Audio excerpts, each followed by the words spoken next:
কুকুর আছে তো? না না না, no kinds of animal. Any kind of animal shows are completely prohibited and banned. হ্যাঁ, আমি রবিউল হক, অযোধ্যা সার্কাসের প্রোপাইটার। আমার ছোট ভাই নজরুল হক, আমার মেজো ভাই নজরুল হক, এই জয়নুল হক, আমাদের ম্যানেজার বাবু ইনি আছেন, আমার দুই ছেলে রাজীব আর রাহুল। রবিউল দা, আপনারা তো মোল্লা সাদেক কি বলছে? রবিউল দা বলছি কি আপনারা তো অজন্তা সার্কাসে ইনগ্রেশন 15 দিনে আগে করেছিলেন, তারপরে এই প্রেস কনফারেন্সের নিডস কেন জরুরি হচ্ছে? দেখুন, আমরা সব সময় প্রেস আর পুলিশের সাথে যুক্ত থাকতে চাই। আমরা প্রত্যেকবার যখনই সার্কাস লাগাই তো আপনাদেরকে কোনো না কোনো অজুহাতে আমরা নিমন্ত্রণ জানাই, কিন্তু যেহেতু দেখলাম শর্ট লিস্ট রয়েছে এবং আপনারও নানা রকম ব্যস্ততার মধ্যে শিডিউল আপনাদের, যার জন্য আপনাদেরকে তখন জানাতে পারিনি, তাই এই বছরের প্রথম দিকে একটু আপনাদেরকে ডেকেছি যাতে আপনাদের সাথে একটু কথা বলা যায় কিংবা আপনারা আমাদেরকে এই সার্কাস পরিচালনার জন্য সাহায্য করতে পারেন। একটা বিষয় হ্যাঁ, করাচ্ছি দাদা, একটা প্রশ্ন। হ্যাঁ, বলুন। হচ্ছে শীতকালে খুব মিউজিক কনসার্টের ঢল দেখা যায়, বিভিন্ন জায়গায় লাইভ মিউজিক কনসার্ট হয়, তার মধ্যে দাঁড়িয়ে এই সার্কাসের ক্রেজ ধরে রাখাটা আপনাদের জন্য কতটা চ্যালেঞ্জিং? মানে এখন তো মানুষ মিউজিকের দিকে বা নাচের প্রোগ্রামের দিকে বেশি অ্যাকচুয়ালি ওনার কোশ্চেনের সাথে আপনার কোশ্চেনটাও যুক্ত। এই যে কথাটা বললেন মিউজিক কনসার্ট এবং আদার্স প্রোগ্রাম, আমরা দেখে থাকি এই ডিসেম্বরে স্কুল ছুটির পর থেকে নিয়ে 31 জানুয়ারি পর্যন্ত কিংবা 1 জানুয়ারি পর্যন্ত নানা প্রান্তে নানা রকম প্রোগ্রাম হয়। সেই সময় আমাদের প্রেসের যারা থাকেন এবং যারা কভার করেন তারা নানা জায়গায় ছড়িয়ে ছিটিয়ে থাকে, তাদেরকে একত্রিত পাই না, তাই জন্য অনেক সময় আমরা সেই সময় ডাকতে পারি না। আর থাকলো আপনার যে কথাটা, আমাদের দৃঢ় বিশ্বাস যে লাইভ শো নেভার এন্ডিং, এই জায়গা থেকেই, এই বিশ্বাসের জায়গা থেকেই আজ অজন্তা সার্কাস টিকে রয়েছে এবং আমাদের প্রচেষ্টা চলছে। আর এই প্রচেষ্টা যাতে আমরা আগামী দিনে চালিয়ে যেতে পারি, তাই জন্যই আপনাদের কাছে আমাদের এই আবেদন। দুটো প্রশ্ন, টোটাল স্টাফ কতজন সার্কাসের এই মুহূর্তে, আর কত তারিখ থেকে কত তারিখ পর্যন্ত চলবে? সার্কাসের এই মুহূর্তে স্টাফ 100 থেকে 125, তবে এটা কমে বাড়ে, ছুটিতে যায়, তাদের জায়গায় রিপ্লেসমেন্ট হয়, এটা কমে বাড়ে। আর সার্কাস আমরা এখন পর্যন্ত 31 জানুয়ারি 2026 পর্যন্ত প্রশাসনের তরফ থেকে আমরা পারমিশন পেয়েছি। 31 জানুয়ারি, 8 ডিসেম্বর শুরু হয়েছে। বলছি অনলাইন টিকিট যেগুলো আছে ওটা আপনি কি পাচ্ছেন, রেসপন্সটা কি পাচ্ছেন, ভালো পাচ্ছেন? এখন তো যা দেখতে পাচ্ছি অনলাইনেরই জামানা, 40% তো অনলাইনেই টিকিট কাটছে সবাই, 40 to 45%। রেসপন্সটা কি এরকম? বললাম একটু আগে স্যার যে খুব খারাপ না হলে মোটামুটি ভালো।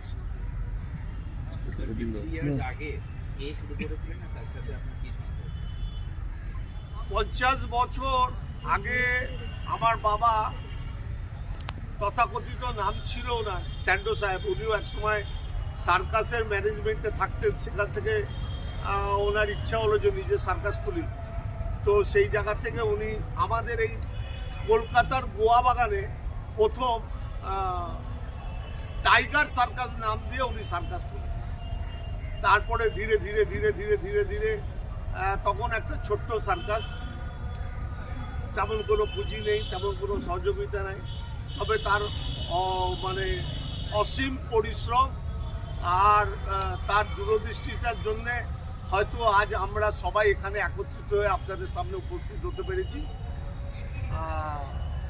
তারপরে অনেক সার্কাস ব্যবসাটা একটা খুবই কি বলবো, মানে নানা রকম প্রতিকূলতার মধ্যে থেকে আমাদের চলতে হয়। নাম চেঞ্জ উনি বেঁচে থাকতেই করেছিলেন, সেটা হয়তো 64-65 হবে হয়তো। বাবার নামটা কি বলবেন? আব্দুল আজিজ। এই কলকাতার এই সার্কাসের বাজেটটা কি আছে? বাজেট তো একটু বলা সম্ভব হয় না, তবুও এগুলো একটা ক্যাটাগরিক্যালি ধরতে গেলে আমাদের মোটামুটি 40-50 লাখ টাকার উপরে খরচা হয়ে যায়। এটা সরকার থেকে কোনো সহযোগিতা পাচ্ছে? সরকারের অশেষ দয়া, যে বছর আমাদেরকে পার্ক সার্কাসে শো করতে দিয়েছে। পার্ক সার্কাস এমন একটা জায়গা যেখান থেকে সার্কাস হয়তো উঠে দাঁড়ানোর সুযোগ পায়। আপনারা যতই যাই বলুন না কেন, পাটুলি হোক, আমরা স্মৃতি বোর্ডে করি, প্রত্যেক বছরই করি।